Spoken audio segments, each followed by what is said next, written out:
To understand what was taken that night, you have to understand who Jonelle Matthews was before she became a headline. She was born on February 9th, 1972, in Santa Barbara, California.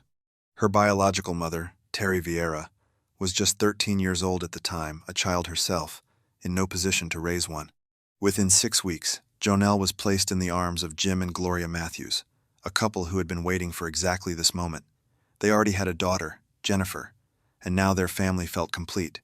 The Matthews eventually settled in Greeley, a quiet agricultural city in northern Colorado where everyone seemed to know everyone.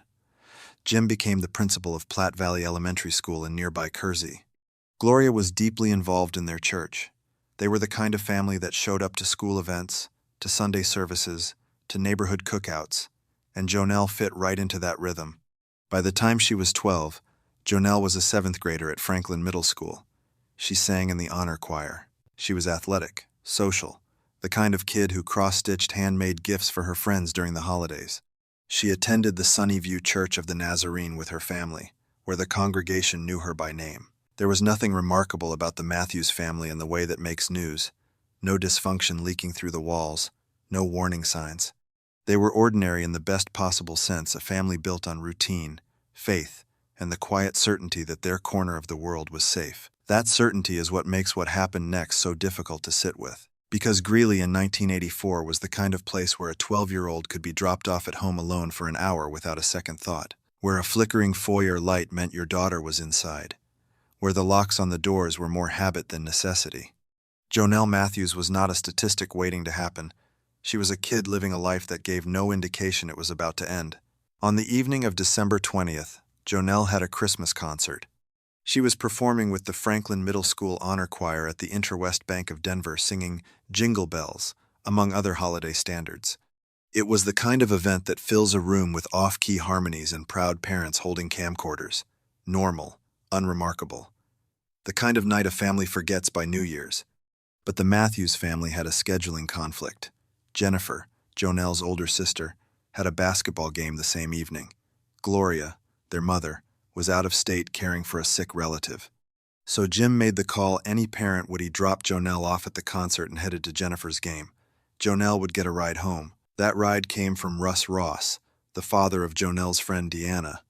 After the concert, Ross drove both girls, dropping Jonelle off at the Matthews home on 43rd Avenue Court at approximately 8:15 p.m. Ross waited in the driveway. He noticed the garage door was open and a light was on inside. Moments later, the foyer light flicked on and off Jonelle's signal. She was inside.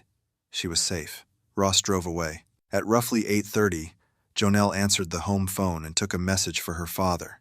The caller would later confirm the conversation. A 12-year-old girl, alone in her house, doing exactly what a responsible kid does, picking up the phone, writing down a note, waiting for her dad to come home. That phone call is the last confirmed contact anyone had with Jonelle Matthews. When Jim Matthews walked through the door at 9:30 p.m., the house looked almost right. The television was still on. The space heater was running. Jonelle's shawl was draped on the couch in the family room where she usually sat. Her shoes were on the floor near the Christmas tree, but Jonelle wasn't there. Jim called out for her. No answer. He checked the rooms. Nothing.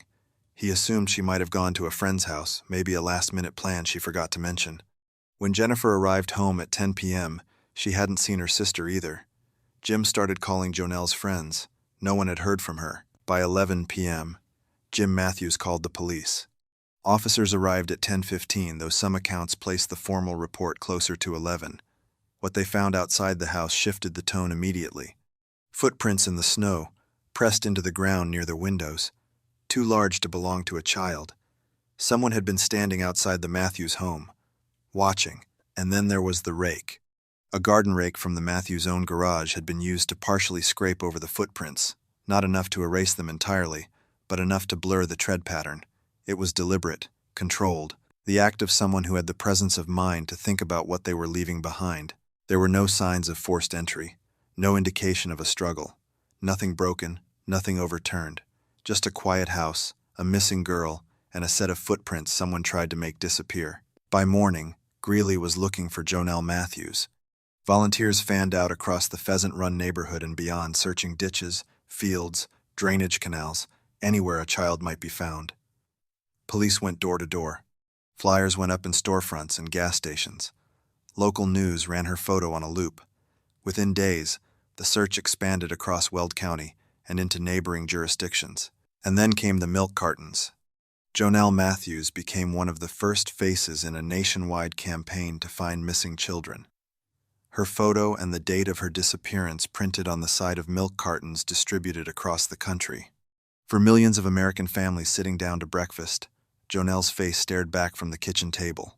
It was a new idea at the time, born out of desperation and the growing realization that missing children were falling through the cracks of a system that had no centralized response.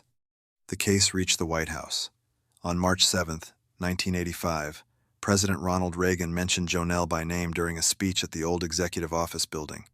She was entered into the congressional record the following month. A choke cherry tree was planted in front of Franklin Middle School in her memory, but none of it brought her home. Meanwhile, investigators were cycling through suspects. Jim Matthews, as is standard in cases involving missing children, was scrutinized early. His behavior in the hours after Jonelle's disappearance struck some as unusual. He waited before calling police. He reportedly appeared calm during questioning. He failed 2 polygraph examinations. But polygraphs are not admissible in court for good reason, and no physical evidence tied him to any crime. He was never charged. Russ Ross, the man who dropped Jonelle off that night, was also examined. As one of the last people to see her alive, the logic was straightforward. Could he have returned? Investigators looked. They found nothing to support it. Then there was Jonelle's birth mother, Terry Vieira. Police placed her under surveillance for several weeks, without even telling her Jonelle was missing, operating on the theory that a biological parent might attempt to reclaim a child given up for adoption. Vieira was cleared. A 4th name surfaced later, Norris Drake, whose mother lived across the street from the Matthews home. Drake had been at his mother's house the night Jonelle vanished and was unaccounted for during several hours that evening. He had a troubled history, and he reportedly knew about the raked footprints before that detail was ever made public.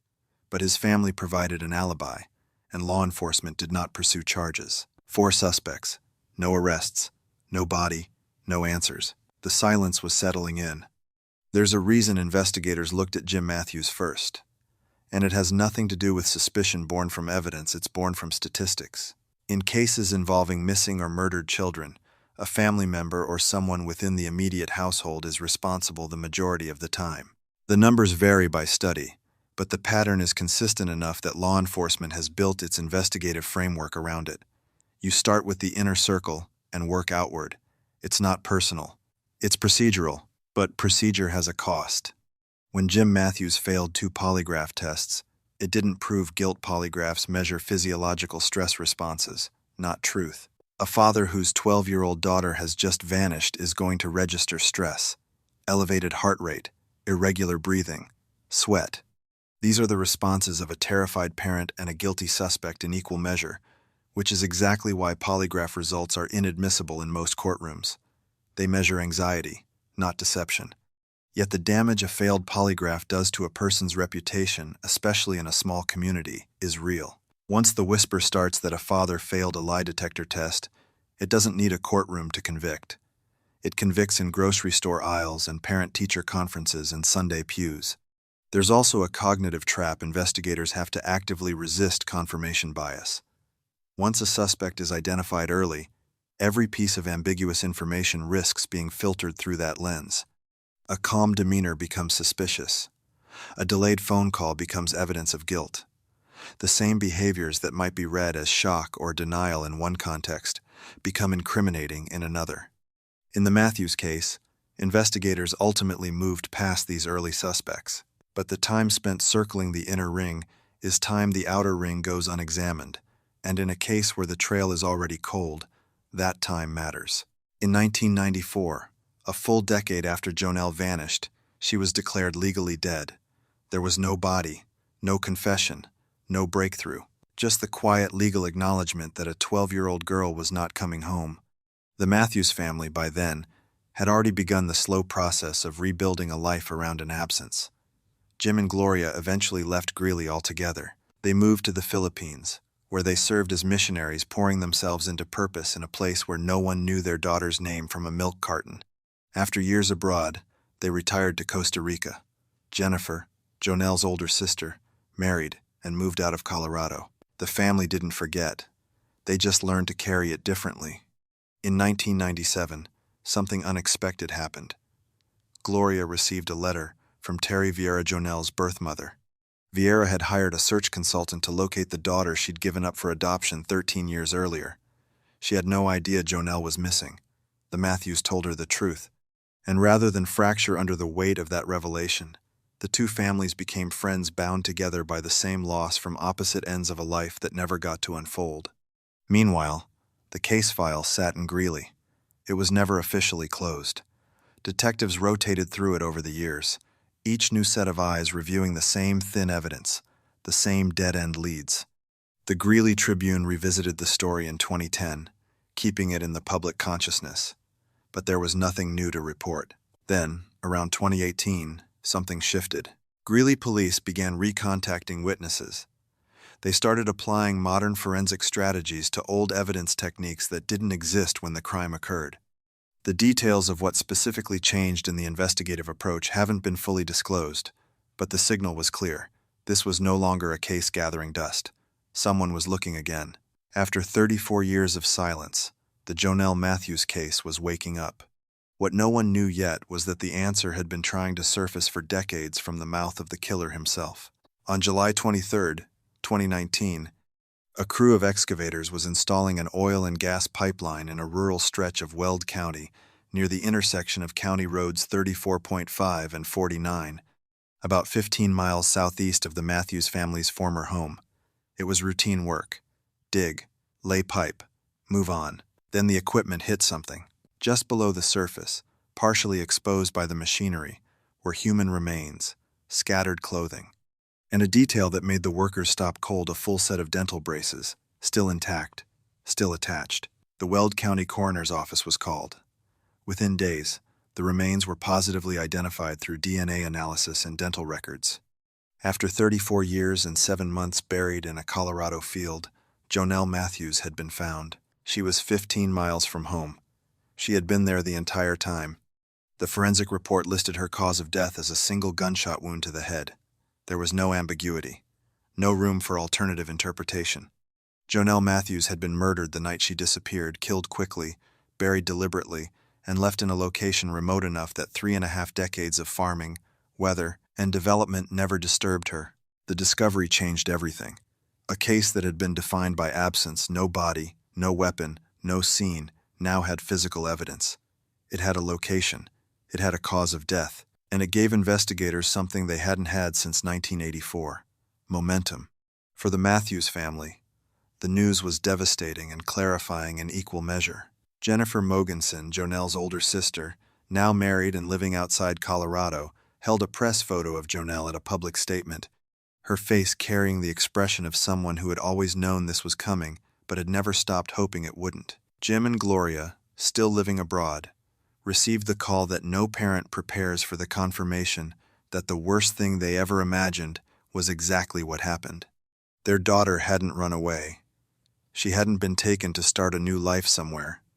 She had been killed. That night, in their town, when human remains are recovered after 34 years in the ground, identification is not straightforward. Time, soil chemistry, moisture, temperature fluctuation, insect activity, all of it works against preservation. Soft tissue is typically gone entirely. What remains is skeletal, and even bone degrades depending on burial conditions. So, how do you confirm identity when there's almost nothing left to work with? The first tool is dental comparison. If antemortem dental records exist, x-rays, charts, treatment notes, they can be matched against the teeth and jaw structure of recovered remains. Teeth are among the most durable structures in the human body. They resist decomposition far longer than bone. And in Jonelle's case, there was an additional identifier: orthodontic braces. The hardware was still intact, still affixed, providing not just a structural match but a near unmistakable visual confirmation. The second tool is DNA analysis.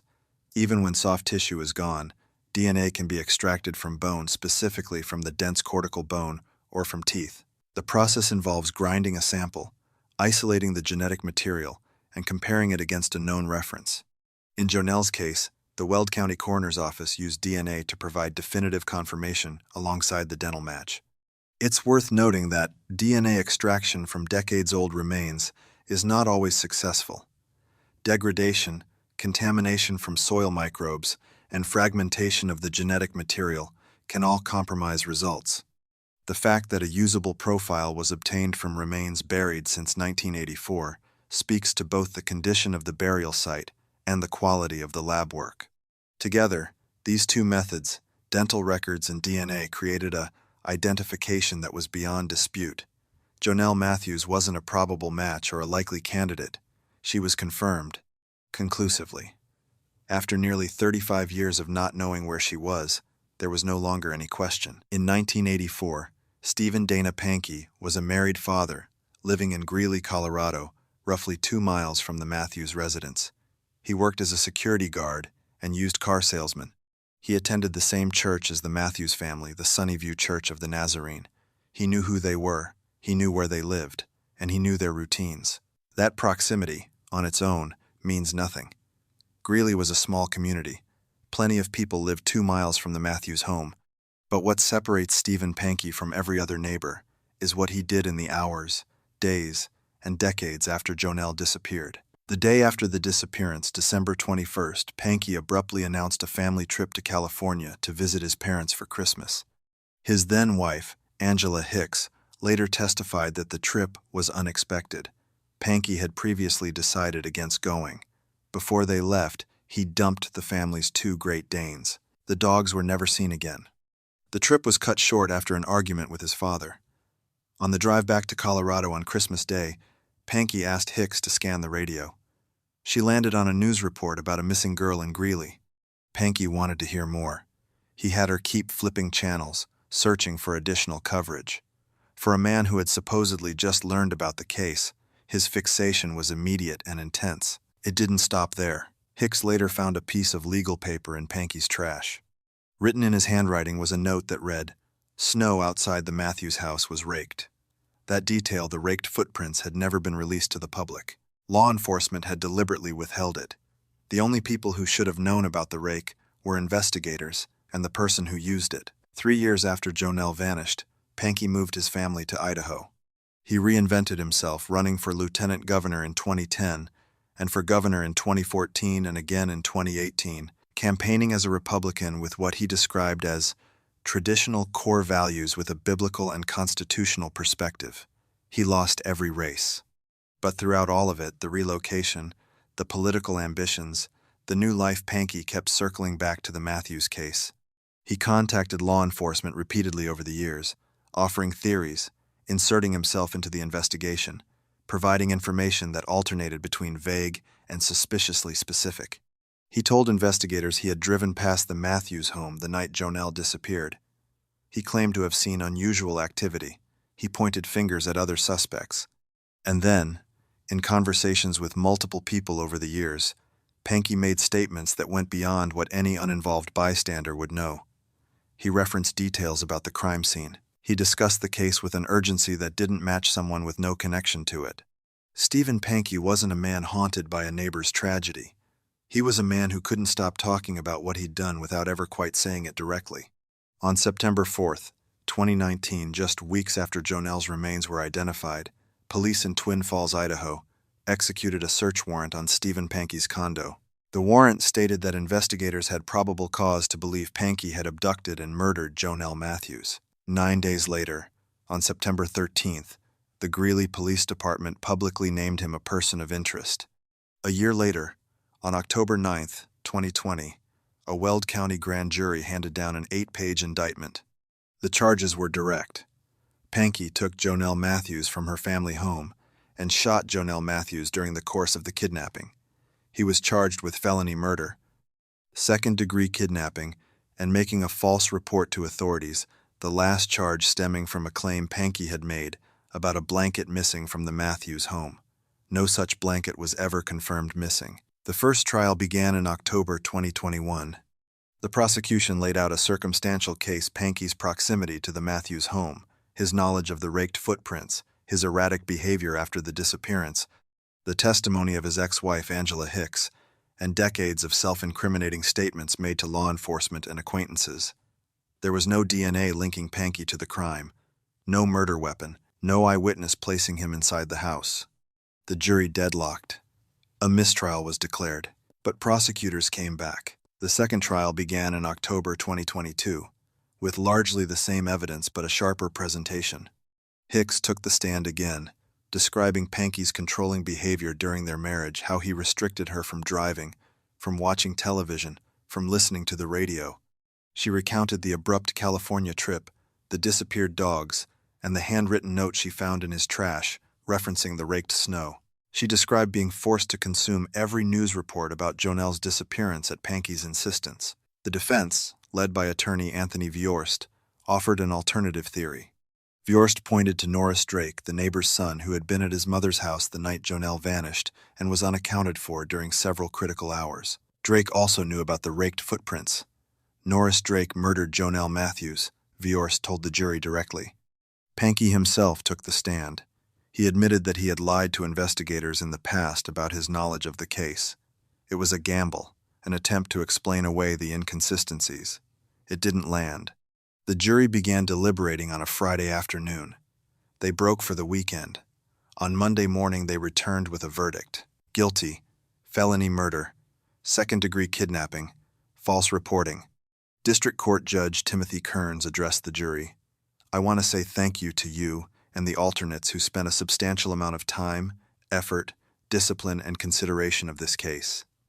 Stephen Pankey, 71 years old, former gubernatorial candidate, former security guard, former neighbor, was sentenced to life in prison with the possibility of parole after 20 years. He is currently incarcerated at the Arkansas Valley Correctional Facility in Colorado. Stephen Pankey was convicted without a single piece of direct physical evidence tying him to Jonelle Matthews. No DNA, no fingerprints, no murder weapon recovered, no eyewitness placing him inside the home. And yet a jury found him guilty beyond a reasonable doubt. How? The answer lies in the legal weight of circumstantial evidence, and it carries more force than most people realize. Direct evidence is something observed firsthand. A witness sees someone pull a trigger. Circumstantial evidence is everything else, the accumulation of facts that, taken together, point to a single logical conclusion. A wet umbrella in a hallway doesn't prove it rained, but combined with dark clouds, puddles outside, and a weather report, the inference becomes overwhelming. In Pankey's case, the circumstantial web was dense: his proximity to the victim, his knowledge of details withheld from the public, his erratic behavior in the immediate aftermath, his decades-long pattern of inserting himself into the investigation, his ex-wife's testimony, his own admissions of lying to investigators. No single thread was conclusive. Together, they formed a rope. The felony murder doctrine added a critical legal dimension. Under Colorado law, felony murder applies when a death occurs during the commission of certain qualifying felonies, in this case, kidnapping. The prosecution didn't need to prove that Pankey planned to kill Jonelle. They needed to prove that he kidnapped her and that she died as a result. The killing itself, regardless of intent, becomes murder by operation of law. This distinction matters. It's why the charge was felony murder rather than first-degree premeditated murder. The prosecution built their case around the kidnapping, the act of taking Jonelle from her home, and the death that followed. The doctrine collapsed two questions into one. If the jury believed Pankey took her, the murder conviction followed automatically. Jonelle Matthews sang in a choir concert on December 20th, 1984. She rode home with a friend's father. She flicked the lights to say she was safe. She answered the phone and took a message, and then she was gone.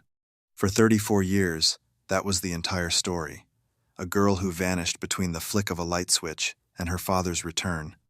A house that looked almost normal, TV on, space heater humming, shoes by the chair. A community that searched, grieved, and eventually went quiet. A family that moved away because staying meant living inside the question every single day. The answer, when it finally came, arrived in pieces. A pipeline crew hitting something in a field 15 miles from home. Dental braces still intact after 3 decades underground. A DNA match that removed the last shred of doubt. And a man in Idaho who had spent 35 years telling anyone who would listen that he knew things about the case. Things he shouldn't have known. things he couldn't explain away, things that eventually built the walls of his own prison cell. Stephen Pankey is 71 years old. He will be eligible for parole when he is 91. The likelihood that he will die incarcerated is high. Whether that constitutes justice depends on who you ask and what you believe justice is supposed to feel like when a 12-year-old girl is shot in the head and buried in a field. What is not debatable is this: Jonelle Matthews is no longer missing. She has been found, she has been named, and the person responsible for taking her has been held accountable by a court of law. The chokecherry tree that was planted in her memory at Franklin Middle School died after a few years. The plaque inscribed with her name disappeared, but Jonelle's story didn't. It persisted, carried forward by investigators who refused to close the file, by a family that never stopped hoping, and by the simple, stubborn fact that some things don't stay buried forever. If this case stayed with you, we'll be here next time. There's always another story worth telling carefully.